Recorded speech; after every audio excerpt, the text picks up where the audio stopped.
Hoy hablamos de las protestas estudiantiles en Estados Unidos, tema que está bastante caliente en este momento. Hicimos una encuesta en la pestaña de comunidad aquí en YouTube para saber si les interesaba el tema y vimos que la abrumadora mayoría quería saber más al respecto. Algunos comentaron que no entendían por qué esto era importante o por qué los estudiantes en ese país protestaban por eso y no por problemas más urgentes para los estadounidenses. Y a ver, para empezar, lo que pasa en Estados Unidos, nos guste o no, nos afecta a todos, especialmente porque este año hay elecciones presidenciales en ese país y el regreso de Trump parece más que posible. Y no, espero que su lema de campaña esta vez no sea Make America Great Again, again.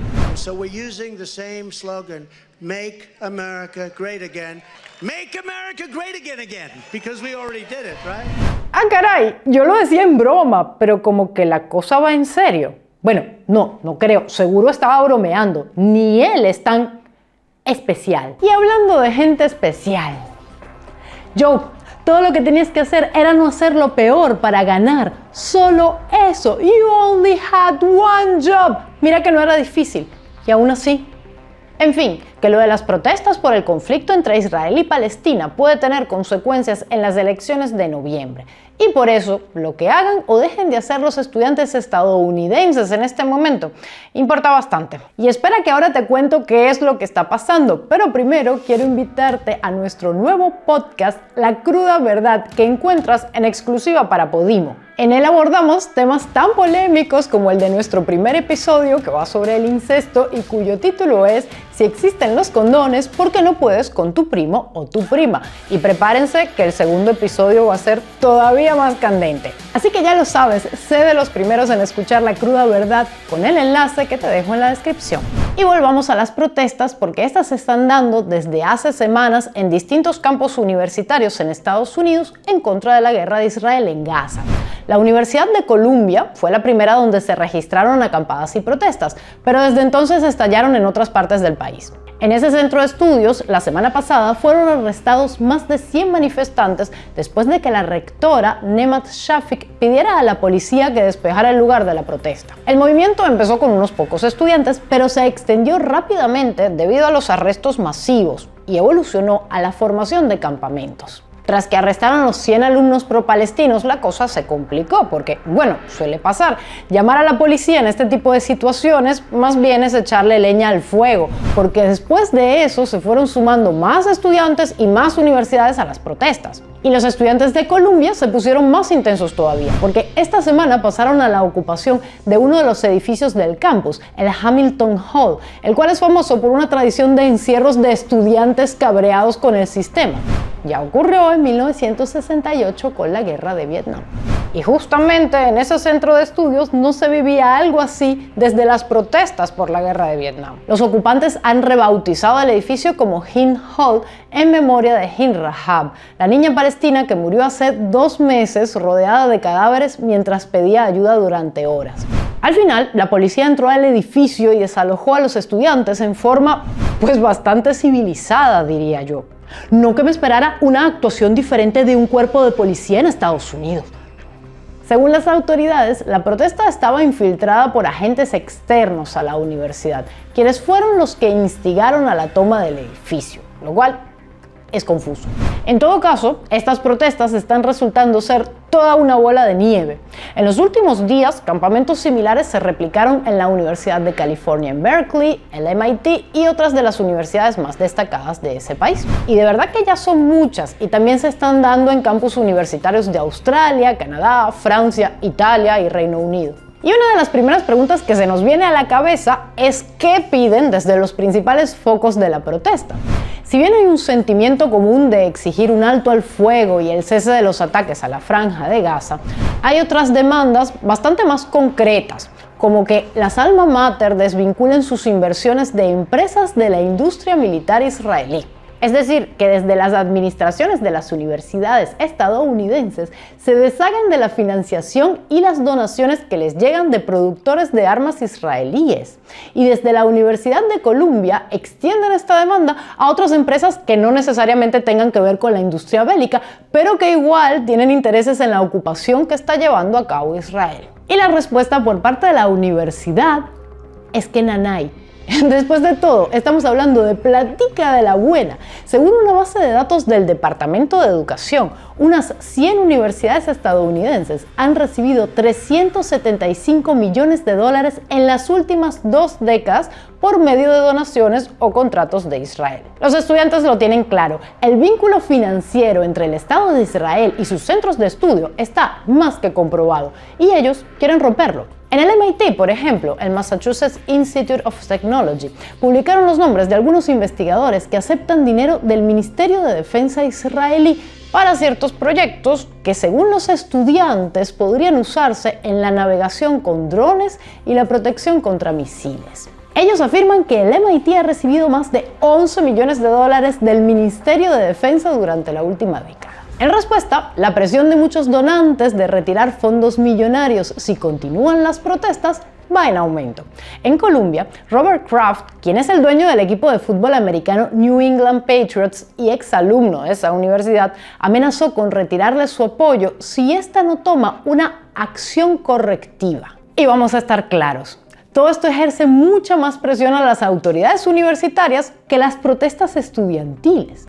Además, el objetivo de las diferentes directivas siempre será retomar las actividades con normalidad, ya que por la fecha en la que se dan estas protestas se están arriesgando a tener que interrumpir la temporada de graduaciones. Pero si desde el punto de vista económico y a causa del financiamiento israelí a las universidades, los estudiantes tienen cierta desventaja, ellos tienen más relevancia en un contexto político, porque como decía, este año Estados Unidos celebrará elecciones presidenciales en noviembre, que ahora es un deadline para Biden. El Partido Demócrata tiene que evitar a toda costa alejar a los votantes más jóvenes y del ala progresista. Y bueno, está claro que las protestas pro-Palestina las llevan a cabo personas de ese lado del espectro político. Así que, cómo maneje Biden las protestas estudiantiles es clave para que tenga mejores resultados en las encuestas. Recordemos que Trump-Ocete le lleva ventaja, lamentablemente. Y digo lamentablemente porque a pesar de no ser fan de Biden, la idea de que vuelva a ganar Trump hace que tenga terrores nocturnos. La media de sondeos elaborada por la página web especializada Real Clear Politics le coloca 1,5 puntos por debajo de su rival, a Biden, respecto a Trump. Y en los estados más disputados, el expresidente aumenta su ventaja a 3,2 puntos. Así que la cosa pinta mal para Biden, pues. Y para colmo, Trump está tratando de usar las protestas en su contra, para hacerlo ver más blandengue y senil de lo que en realidad es, que ya es bastante, e invitó a la policía a doblegar a esos lunáticos furiosos simpatizantes de Hamas, refiriéndose a los estudiantes. A lo que agregó, hay muchas fuerzas negativas en este país.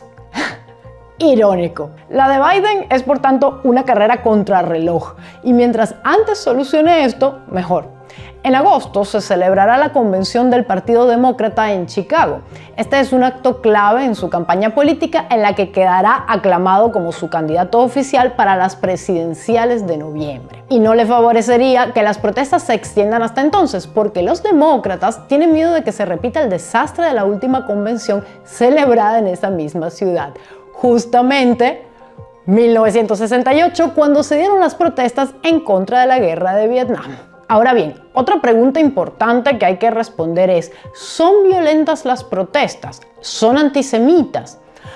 Pues depende de a quién le preguntes. ¡Oh, sorpresa! Los manifestantes aseguran que no. Pero, por ejemplo, las autoridades en la Universidad de Nueva York dicen haber recibido informes de cánticos intimidatorios y varios incidentes antisemitas. Y el grupo hasídico Chabad de la Universidad de Columbia dijo que los estudiantes judíos habían sido sujetos a gritos y retórica hiriente. La verdad, es muy complicado llegar a una conclusión aquí, porque por un lado, es verdad que no dudo que los estudiantes de origen judío puedan haber sido agredidos, hecho condenable, que quede claro. Pero por otro, últimamente, cualquier discurso que critique a Israel y sus políticas es tachado como antisemita. Hay que puntualizar que no es lo mismo el antisemitismo, estar en contra de los semitas, lo que por cierto incluye técnicamente a los palestinos, que el antisionismo, estar en contra de la ideología nacionalista que plantea que los judíos deben tener su propio Estado. Hago esta distinción porque los integrantes de los grupos que protestan han emitido comunicados públicos que niegan el antisemitismo y señalan que sus críticas están dirigidas al Estado de Israel y sus defensores. En un comunicado del domingo, el grupo de estudiantes de Columbia para la Justicia en Palestina dijo que rechaza firmemente cualquier forma de odio o discriminación y criticó a los individuos incendiarios que no nos representan. Por otra parte, donde la situación se está saliendo de control es en la UCLA, la Universidad de California, donde se han enfrentado manifestantes pro-Palestina y pro-Israel. Ha habido golpizas, algunos han sido rociados con gas pimienta e incluso se dispararon fuegos artificiales hacia las tiendas de campaña. Según los manifestantes pro-Palestina, el ataque fue iniciado por grupos pro-israelíes que se habían organizado para disolver ellos mismos las manifestaciones. La policía tardó varias horas en actuar, lo cual hizo que más de uno levantara la ceja así. ¿Sí? Imagínatelo. Y se preguntara, ¿pero quién está a cargo de esta operación? ¿El jefe Gorgori? Y mientras grabamos este video, la policía entró a la UCLA para desmantelar el campamento que allí se encuentra. De momento sabemos que derribaron las barricadas y que hay varias decenas de estudiantes detenidos. Por su parte, en la Universidad del Sur de California se decidió cancelar el acto y el discurso de graduación de este año. ¿Y quién daba el discurso? Una estudiante musulmana y pro-palestina, Asna Tabassum. Se cree que las autoridades universitarias temían que la muchachita echara a perder el guateque con una arenga pro-palestina, porque en su Instagram publicó una presentación de diapositivas que abogaba por la abolición completa de Israel y la creación de un Estado palestino donde judíos y árabes vivirían juntos, lo cual suena muy bonito. Lo de la convivencia, digo, pero más difícil que entender a un chileno cuando habla. Tabassum también llamó al sionismo una ideología racista de asentamiento colonial que aboga por un etnoestado judío construido en tierra palestina y dijo que la acusación de antisemitismo se usa como arma contra los palestinos y sus aliados por los sionistas como una forma de acallar las críticas a Israel. Por su lado, la universidad dijo que la cancelación tanto del discurso como del evento se debió no a la publicación de la chica, no, nada que ver, sino a amenazas no especificadas a la seguridad del campus. Y bueno, al menos la universidad no condenó la publicación de la estudiante, como para que nadie dijera nada. Así que, ¿cómo quedamos? Pues por ahora la situación no parece estar bajo control y el impacto de estas protestas, como dije al principio, podría tener consecuencias importantes en un año electoral crucial, no solo para Estados Unidos, sino para todos los berenjenales en los que ese país está metido, desde Ucrania a Palestina. Y si quieres saber más sobre el conflicto armado entre Israel y Palestina, quédate con este video que hicimos para entender si es de índole religioso. Recuerda que te invito a suscribirte a nuestro nuevo podcast en exclusiva para Podimo, La Cruda Verdad, con el link que te dejo en la descripción. Nos vemos en el próximo. Chao.